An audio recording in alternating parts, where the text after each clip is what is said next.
জয় গুরু, জয় হোক সকল গুরু গোসাই সাধু বৈষ্ণবের। আসলাম পাহাড়ি অঞ্চলে। এই দেখেন চিত্র,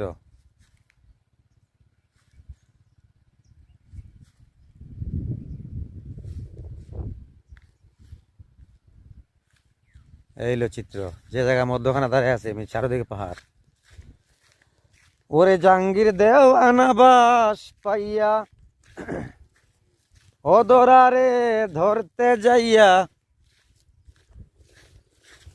জ্ঞান বুদ্ধি হারাইয়া বুঝলো না তার আগমন। ধমের ঘরে দাও পাহারা, অচিন পাখি পড়লে ধরা। সাংবাদিক জিব্রাইল কারা, খবর দেছ দবুবন। মানুষ আল্লাহর বেদ পরিচয়, মুহাম্মদী নুরিত। জয় গুরু।